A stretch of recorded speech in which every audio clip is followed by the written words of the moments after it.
Hello friends, आज हम आपके लिए नया टॉपिक लेकर आए हैं dispersion and scattering of light. Dispersion अर्थात वर्ण विक्षेपण और स्कैटरिंग को बोलते हैं हम प्रकीर्णन। तो समझते हैं डिस्पर्जन होता क्या है। जब किसी लाइट को क्या करा जाता है, एक रिफ्रैक्टिंग मीडियम के थ्रू पास कराया जाता है, तो ये क्या होती है,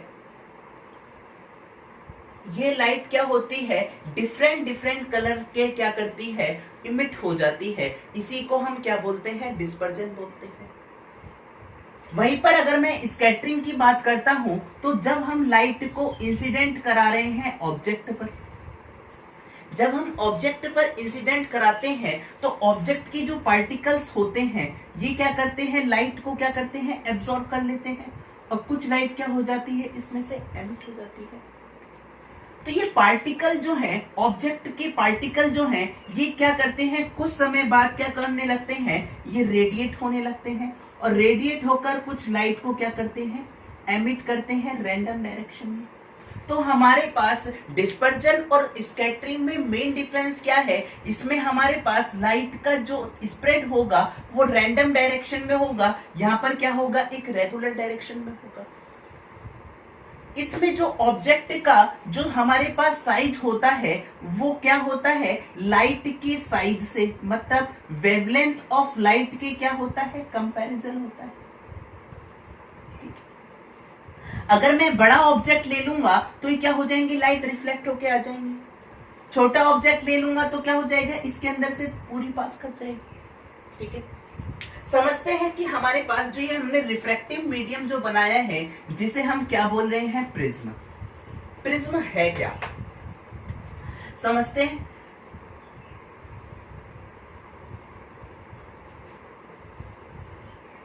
प्रिज्म, जब हम एक व्हाइट लाइट को इंसिडेंट कराते हैं तो क्या होता है, ये क्या है, इस पर मैंने नॉर्मल ड्रॉ करा।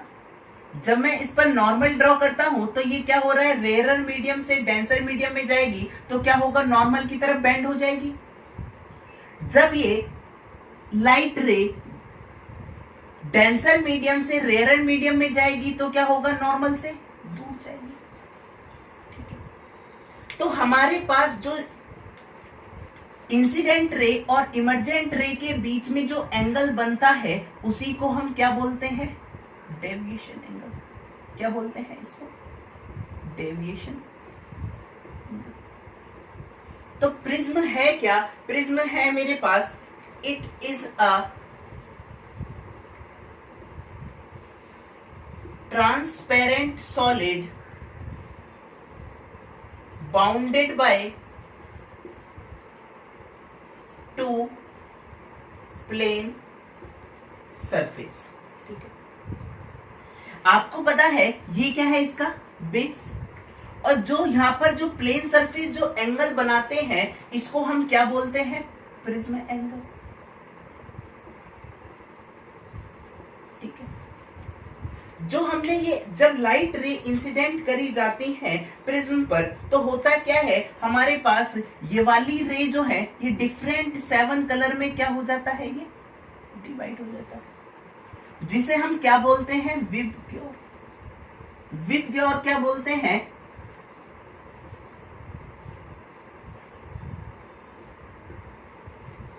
विबग्योर में आपको पता है रेड की जो वेवलेंथ होती है वो क्या होती है, ज्यादा, और बैंगनी की हमारे पास वायलेट की जो वेवलेंथ होती है वो क्या होती है, सबसे कम। यहीं पर अगर हम बात करते हैं कि प्रिज्म का जो डेविएशन एंगल है वो हम कैसे निकालते हैं, प्रिज्म का रिफ्रैक्टिव इंडेक्स जो है वो हम कैसे निकालते हैं, तो आपको पता है ये क्या है, इसका प्रिज्म एंगल। जब नॉर्मल से इंसिडेंट रे जो एंगल बनाती है उसे हमने क्या बोला है, I1। नॉर्मल से ये क्या हो जाएगी आपकी R1, ये वाला क्या हो जाएगा आपका R2, और ये इमर्जेंट एंगल यहीं से हम बोलते हैं I2। ठीक है, जब ये वाला एंगल हमारे पास I1 है तो ये वाला एंगल कितना हो जाएगा भाई, I1 माइनस का R1, और ये वाला एंगल कितना हो जाएगा आपका I2 माइनस का R2। तो आप देख रहे हो ये वाला जो हमारे पास ट्रायंगल बना है इसको हम बोलते हैं आइसोसेलेस ट्रायंगल। क्या बोलते हैं? Isosceles triangle. आइसोसेलेस ट्रायंगल की प्रॉपर्टी है इसकी जो इनर जो एंगल है उसका जो सम होगा वो एक्सटीरियर एंगल के इक्वल होगा। मतलब दो अंतः कोणों का योग जो होगा वो क्या होगा? बाह्य कोण के क्या होगा? बराबर होगा। तो यहां से डेल्टा बराबर डेविएशन एंगल क्या निकल कर आया आपका? I1 प्लस का I2 माइनस R1 प्लस का R2। वहीं पर अगर मैं बात करता हूं कि अगर ये वाला एंगल कितना हो जाएगा नॉर्मल, ये कितना है 90, ये कितना है 90। अब इसको आप एक चतुर्भुज बनाओगे ये वाला, तो ये हमारे पास चतुर्भुज बना AOBC। तो इस चतुर्भुज का हमें पता है चतुर्भुज के चारों कोणों का योग कितना होगा? 360। तो हमें पता है कि कितना हो जाएगा A प्लस का ये कितना हो जाएगा 90। ये वाला एंगल कितना हो जाएगा आपका 180 माइनस R1 प्लस R2। और ये वाला एंगल कितना हो जाएगा आपका 90, that is equal to 360 degree. तो यहां से आपका 360 क्या हो जाएगा? कट जाएगा। तो प्रिज्म एंगल जो आया है वो कितना आया आपका R1 प्लस का R2। अगर हम बात करते हैं जैसे जैसे एंगल आप इंसिडेंट एंगल चेंज करते जाते हो वैसे वैसे क्या होता है आपका डेविएशन एंगल क्या होता है? चेंज होता जाता है। जब आप इंसिडेंट एंगल बढ़ाते हो तो कुछ समय के लिए हमारे पास क्या होता है? डेविएशन एंगल डिक्रीज करता है और एक ऐसी पोजीशन आती है जहां पर हमारे पास डेविएशन एंगल क्या हो जाता है? मिनिमम। उसके बाद क्या होता है हमारे पास डेविएशन एंगल क्या होने लगता है? इंक्रीज होने लगता है। जहां पर जिस एंगल के इंसिडेंट पर हमारे पास डेविएशन एंगल मिनिमम होता है तो उस पर आप देखो हमारे पास प्रत्येक डेविएशन एंगल प्रत्येक इंसिडेंट के लिए प्रत्येक डेविएशन एंगल के लिए हमारे पास इंसिडेंट एंगल क्या है? अलग अलग है, दो है। कहीं पर भी लाइन ड्रॉ करो, ठीक है। तो यहां से अगर मैं मिनिमम डेविएशन की बात करता हूं तो मिनिमम डेविएशन पर क्या होता है आपको पता है? I1 और I2 क्या हो जाएंगे? बराबर हो जाएंगे और R1 R2 क्या हो जाएंगे? बराबर हो जाएंगे। तो यहां से डेल्टा बराबर आपका क्या आ जाएगा? 2I माइनस का ये A बराबर यहां से 2R और 2R को मैं क्या लिख सकता हूं? A। यहां से इंसिडेंट एंगल क्या आ गया आपका? ये डेल मिनिमम प्लस का A अपॉन 2। रिफ्रैक्टेड एंगल जो आया है वो कितना आ गया? प्रिज्म एंगल का हाफ। अल्पतम विचलन की स्थिति में अगर वही मैं निकालता हूं कि प्रिज्म का रिफ्रैक्टिव इंडेक्स जो है वो कितना है, आपको पता है स्नेल्स लॉ क्या कहता है? स्नेल्स लॉ कहता है कि हमारे पास sine I upon sine R बराबर कांस्टेंट। तो n जो है I हमने निकाला कितना आया आपका? A प्लस का डेल मिनिमम अपॉन 2 और हमारे पास R कितना निकल कर आया? रिफ्रैक्टिव इंडेक्स जो हमारे पास निकल कर आया है साइन A प्लस का डेल m अपॉन 2 और साइन A बाई 2। अगर हम बात करते हैं डेविएशन एंगल की, जो बात करते हैं थिन प्रिज्म के लिए, किसके लिए? थिन प्रिज्म के लिए ये होता है आपका n माइनस का 1 इंटू A। ये डेविएशन एंगल जो होता है ये किस किस पर डिपेंड करता है? ये आपका डिपेंड करता है डेविएशन एंगल आप बढ़ाओगे तो क्या होगा?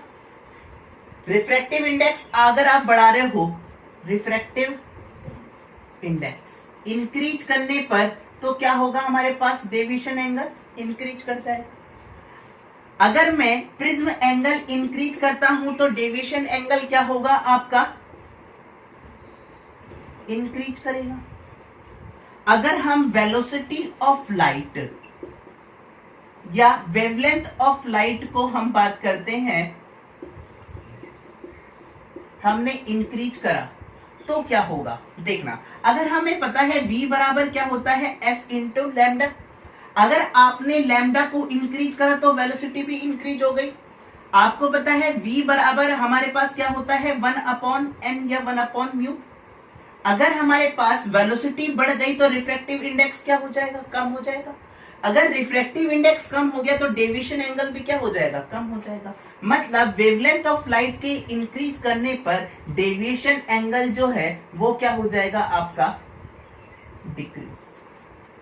ठीक है, आगे बात करते हैं हम कि प्रिज्म का जो हमारे पास लाइन का स्पेक्ट्रम ड्रॉ करा जाता है वो कैसे ड्रॉ करा जाता है। जब हमने व्हाइट लाइट को, श्वेत प्रकाश किरण को इंसिडेंट करा तो क्या हुआ, ये 7 कलर में क्या हो गई, डिस्पर्स हो गई। तो ये 7 कलर की अगर मैं बात करता हूं तो इन रंगों को, इन्हीं के समूह को हम क्या बोलते हैं, स्पेक्ट्रम। क्या बोलते हैं, स्पेक्ट्रम। आपको पता है विबग्योर में आपका मिड वाला कलर कौन सा आएगा, ग्रीन। पर यूपीएससी क्या मानता है, हमारे पास येलो क्या होता है, हमारे पास मिड कलर होता है। कैसे, जब हम इनका लाइन स्पेक्ट्रम ड्रॉ करते हैं तो होता क्या है, हमारे पास येलो कलर कुछ ऐसे करके आता है और मिड में आता है हमारे पास, और ये वाले 4 कलर इधर रहते हैं।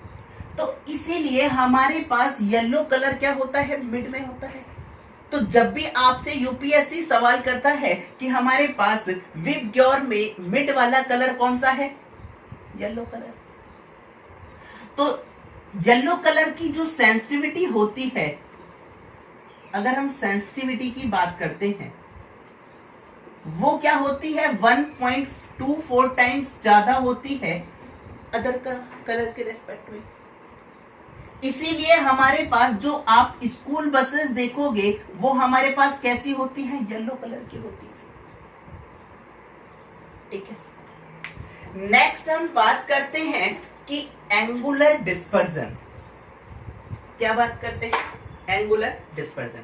जब हमने लाइट रे को इंसिडेंट करा तो क्या होगा, हमारे पास रेड कलर का भी डेविएशन आएगा और क्या आएगा, हमारे पास वॉयलेट कलर का भी डेविएशन आएगा भाई। तो किसी भी दो रंग के जो डिफरेंस होता है, हम बात कर रहे हैं एंगुलर डेविएशन। कोई भी दो एंगल के बीच में जो हमारे पास डेविएशन एंगल का जो डिफरेंस होता है वो किसके बराबर होता है, एंगुलर डेविएशन के। एंगुलर डेविएशन क्या होता है, अगर मैं वॉयलेट और रेड कलर के लिए लिखता हूं तो कितना हो जाएगा, डेल वी माइनस का डेल आर। ठीक है, अगर मैं बात करता हूं आपसे एंगुलर डिस्पर्जन पावर की, किसकी बात करता हूं, एंगुलर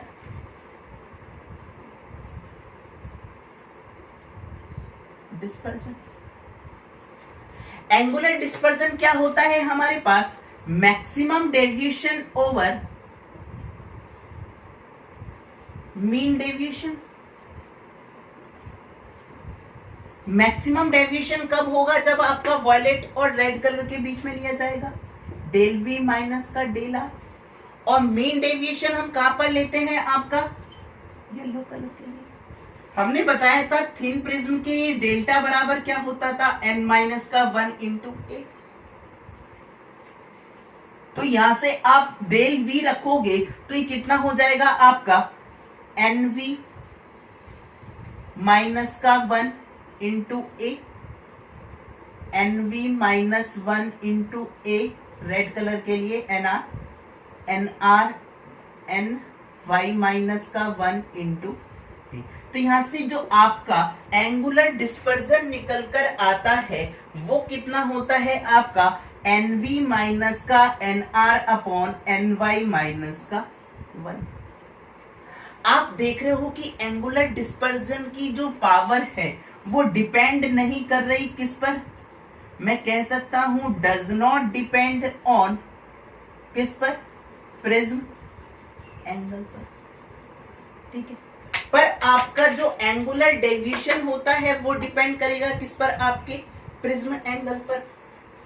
आगे बात करते हैं हम एंगुलर ऑफ कंडीशन जो है एंगुलर डेविएशन की जीरो प्राप्त करने की। क्या, जब हम लाइट रे को मैंने इंसिडेंट करा, ठीक है, मैंने ये वाला ग्लास ले लिया आपका फ्लिंट ग्लास, कौन सा ले लिया, फ्लिंट, और ये वाला ग्लास जो है दूसरा वाला मैंने आपका ले लिया कौन सा, ये सॉरी क्राउन ग्लास, और ये वाला ग्लास कौन सा लिया मैंने, फ्लिंट ग्लास। हम इसको कुछ ऐसी पोजीशन पर रखते हैं कि मुझे एंगुलर डेविएशन जो है वो क्या आ जाता है, 0। इसका रिफ्रैक्टिव इंडेक्स 1.5 के आसपास होता है, फ्लिंट ग्लास का होता है 1.62 के आसपास। जब मैंने लाइट रे को इंसिडेंट करा तो क्या होगा, ये कुछ ऐसे करके जाएगी, ठीक है। अब इन दोनों मीडियम में हमारे पास कौन सा डेंसर है, ये वाला डेंसर है, तो ये क्या होगी, नॉर्मल की तरफ क्या हो जाएगी, बेंड हो जाएगी। नेक्स्ट अगर मैं बात करता हूं तो ये क्या हो जाएगा आपका, ये नॉर्मल मैंने ड्रॉ करा, और जब यहां से आपके डेंसर से रेयर मीडियम में जाएगी क्या हो जाएगी, दूर भागेगी। तो आपका इंसिडेंट रे और इमर्जेंट रे के बीच में ये दोनों आपकी कैसी आती है, पैरेलल। तो इस कंडीशन में हमारे पास जो एंगुलर डेविएशन निकलकर आता है वो कितना आता है, 0, ठीक है। आगे बात करते हैं क्रिटिकल एंगल के लिए। क्रिटिकल एंगल जो होता है वो रेड कलर के लिए ज्यादा होता है या वायलेट कलर के लिए। सपोज दैट अगर मैंने यहां से ये डेंसर मीडियम से क्या करा, लाइट रे को पास कराया, कौन सी, व्हाइट लाइट रे को। जब व्हाइट लाइट रे को पास कराते हैं तो स्पीड किसकी ज्यादा है, रेड कलर की, तो वो क्या हो जाएगा, थोड़ी तेज निकल जाएगा, और नॉर्मल से अवे कुछ ऐसे करके। उसके बाद कौन सी होगी, सबसे स्पीड मिनिमम किसकी है हमारे पास, वेवलेंथ किसकी मिनिमम है, वायलेट कलर की। तो आपको पता है कि हमारे पास क्रिटिकल एंगल क्या होता है। क्रिटिकल एंगल क्या होता है आपको, जिस पर आपको टोटल इंटरनल रिफ्लेक्शन प्राप्त होता है। तो आपको कौन सी लाइट को ज्यादा एंगल ऑफ इंसिडेंट प्रोवाइड कराना पड़ेगा, बताओ। मुझे रेड कलर के लिए ज्यादा एंगल ऑफ इंसिडेंट प्रोवाइड कराना पड़ेगा क्योंकि मुझे इसे ज्यादा बेंड करके नीचे लाना है, और वायलेट कलर को क्या करना पड़ेगा, कम इंसिडेंस प्रोवाइड करना पड़ेगा। तो क्रिटिकल एंगल जो होता है वो रेड कलर के लिए क्या होता है, सबसे ज्यादा, और वायलेट कलर के लिए अगर मैं बात करता हूं तो क्या होता है, सबसे कम, ठीक है। आगे बात करते हैं हम स्कैटरिंग ऑफ लाइट की। स्कैटरिंग हमने आपको बताई कि स्कैटरिंग जब पार्टिकल लाइट को इंसिडेंट करा जाता है ऑब्जेक्ट पर, तो उसके जो पार्टिकल्स होते हैं वो क्या होते हैं, आफ्टर सम टाइम क्या होने लगते हैं, रेडिएट होने लगते हैं रैंडम डायरेक्शन में, ठीक है। तो हमारे पास रेले नाम के एक साइंटिस्ट हैं, उन्होंने अपनी स्कैटरिंग की क्या दी, इक्वेशन दी। उन्होंने कहा वेवलेंथ जो इंटेंसिटी होती है किसकी, स्कैटरिंग लाइट की, वो होती है किसकी, वेवलेंथ की पावर 4 की। मतलब जिसकी वेवलेंथ ज्यादा होगी उसकी इंटेंसिटी ऑफ स्कैटरिंग क्या होगी, कम होगी। तो वेवलेंथ ज्यादा किसके लिए होती है, रेड कलर के लिए। तो रेड कलर क्या होगी मेरे पास, स्कैटर्ड लीस्ट। वहीं पर अगर मैं वायलेट कलर की बात करता हूं तो वायलेट कलर के लिए लैम्डा क्या है, मिनिमम। तो आपकी इंटेंसिटी क्या हो जाएगी, सबसे ज्यादा। तो मैं लिख सकता हूं यहां से वायलेट कलर स्कैटर मोड, ठीक है। इतना नोट डाउन करिए।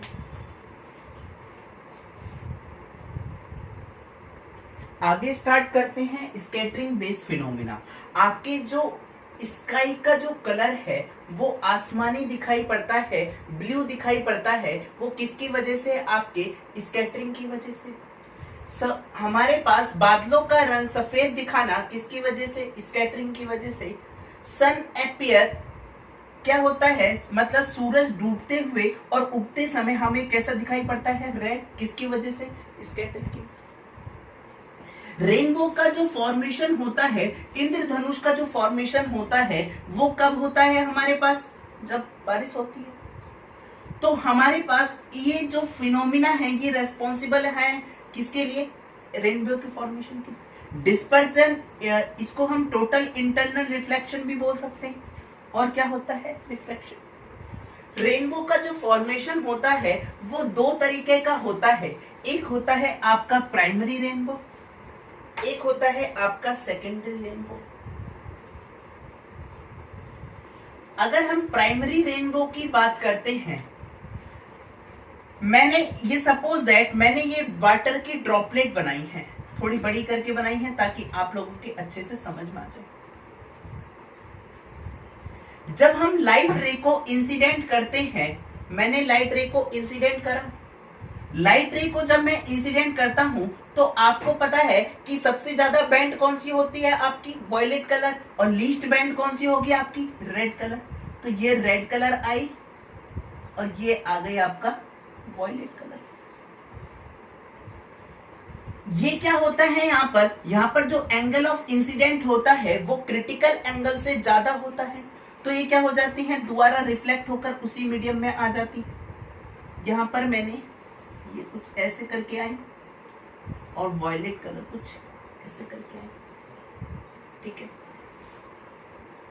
जब हमारे पास ये लाइट रे रिफ्लेक्ट होकर आती है, आपको पता है कि अगर मैं इस पर नॉर्मल ड्रॉ करूंगा तो नॉर्मल कैसे ड्रॉ करूंगा? कुछ ऐसे कर। तो जब ये रेयरर डेंसर मीडियम से रेयरर मीडियम में जाएंगी तो क्या होगा? वॉयलेट कलर क्या होता है हमारे पास? सबसे ज्यादा क्या होता है? डेविएट होता है। तो वॉयलेट कलर क्या होगा? नॉर्मल से सबसे ज्यादा दूर जाएगा।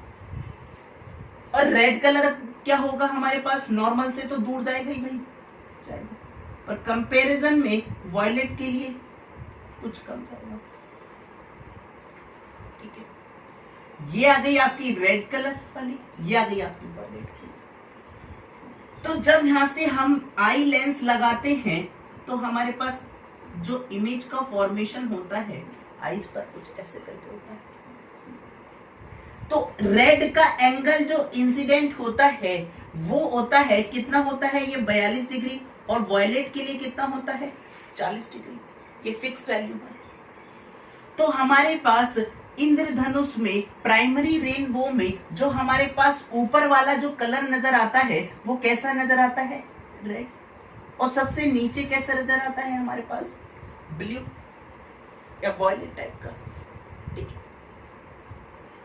अगर हम बात करते हैं इसमें जो हमारे पास रिफ्रैक्शन हुआ है वो रिफ्रैक्शन कितने टाइम्स हुआ है? 2 बार। एक बार ऐसे, एक बार दोबारा ऐसे। टोटल इंटरनल रिफ्लेक्शन कितनी बार हुआ है आपका? 1 बार, ठीक है। वहीं पर अगर मैं बात करता हूं कि सेकेंडरी रेनबो की, किसकी बात करते हैं नेक्स्ट हम? Secondary rainbow. सेकेंडरी रेनबो में क्या होता है? हमारे पास जो रिफ्लेक्शन होता है वो कितनी बार होता है? 2 बार। सपोज दैट मैंने ये लाइट वाटर की ड्रॉपलेट कुछ ऐसे करके बनाई। इस बार मैं लाइट रे इंसिडेंट कर रहा हूं नीचे से, थोड़ी आसानी होती है नीचे से बनाने में। जब हम लाइट रे को इंसिडेंट करेंगे तो क्या होगा? ये हो गया इसका नॉर्मल।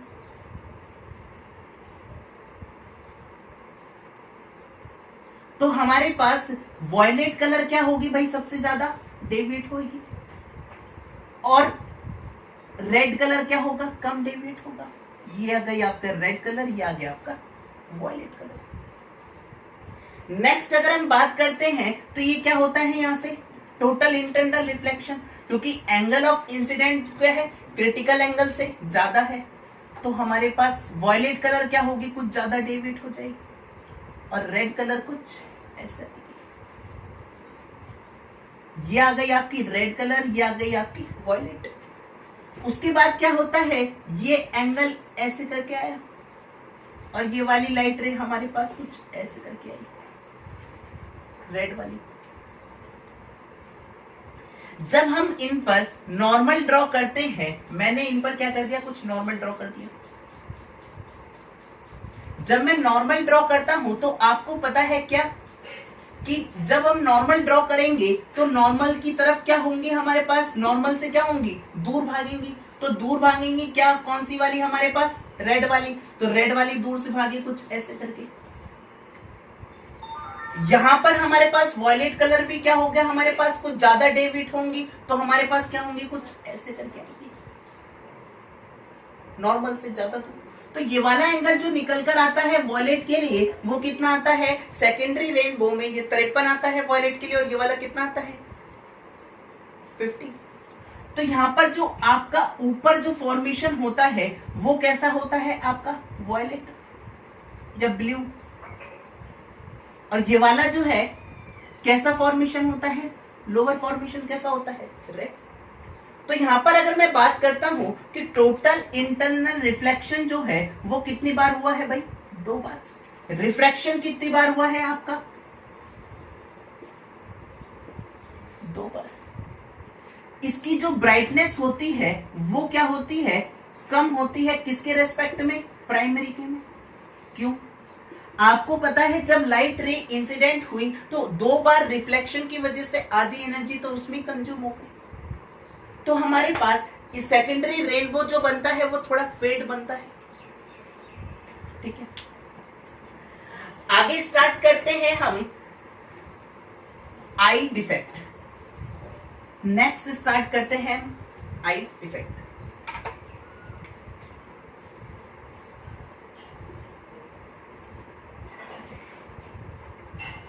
सबसे पहले डिस्कस करते हैं हम हाइपरमेट्रोपिया। हाइपरमेट्रोपिया को हम हिंदी में बोलते हैं दूरदृष्टि दोष।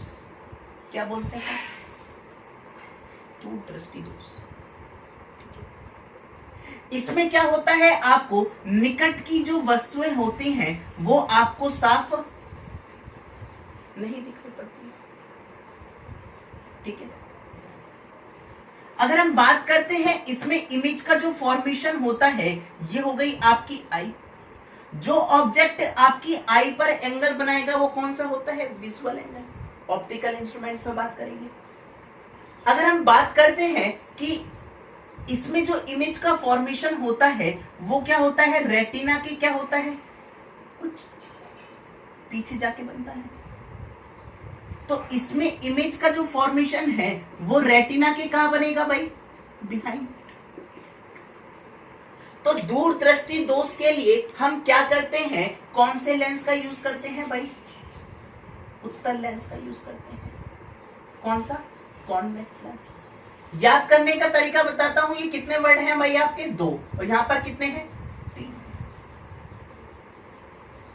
नेक्स्ट अगर मैं बात करता हूं मायोपिया, इसको हम क्या बोलते हैं, निकट दृष्टि दोष।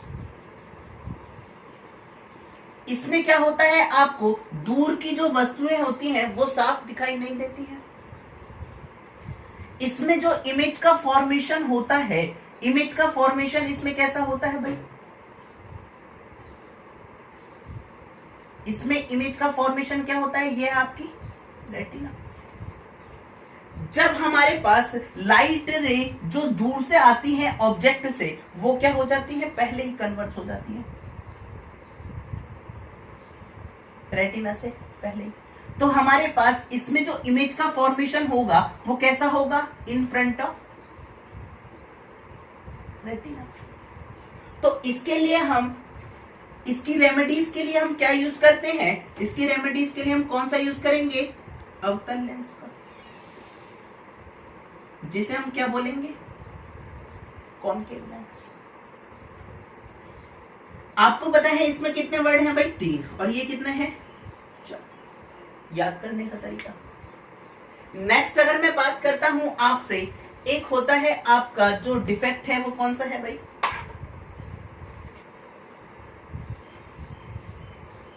प्रेसबायोपिया। इसको हम बोलते हैं जरा दृष्टि दोष। इसमें क्या होता है, इसमें जो पर्सन को ना तो दूर की वस्तुएं साफ दिखाई पड़ती हैं, ना तो उसको पास की वस्तुएं साफ दिखाई पड़ती हैं। तो इसकी रेमेडीज के लिए हम क्या यूज करते हैं, बाई मतलब 2, इसके लिए हम क्या करते हैं, बाई फोकल लेंस यूज करते हैं। बाइफोकल लेंस में भी जो हम बात करते हैं वो ऊपर वाला जो लेंस होता है वो कैसा होता है, कॉनकेव, और नीचे वाला जो पोर्शन होता है, नीचे वाला लेंस जो है वो कैसा होगा आपका, कॉन्वेक्स। ठीक है। नेक्स्ट हम बात करते हैं एस्टिग्मेटिज्म।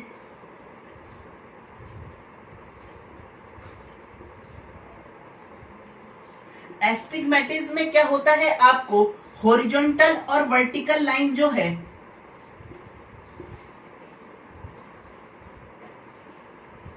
वो आपको क्लियरली विजिबल नहीं होती है। इसको हम हिंदी में बोलते हैं बिंदुकता, अबिंदुकता। इसके उपचार के लिए अर्थात रेमेडीज के लिए आपसे डायरेक्ट पूछे जाते हैं कि कौन से लेंस का यूज करते हैं हम इसमें, सिलेंड्रिकल लेंस का। कौन से लेंस का, सिलेंड्रिकल लेंस का। ठीक है। आगे बात करते हैं हम, एक टॉपिक है आपका प्राइमरी कलर और सेकेंडरी कलर, प्राथमिक। प्राइमरी कलर कौन से होते हैं आपके भाई, आपके RGB। R से हो गया आपका रेड, G से हो गया आपका ग्रीन और B से हो गया आपका ब्लू कलर। इन्हें हम कौन से रंग बोलते हैं भाई, प्राथमिक रंग। जो इनके कॉम्बिनेशन से बनेंगे उसे हम कौन सा रंग बोलेंगे भाई, सेकेंडरी कलर, द्वितीयक रंग। क्या बोलते हैं,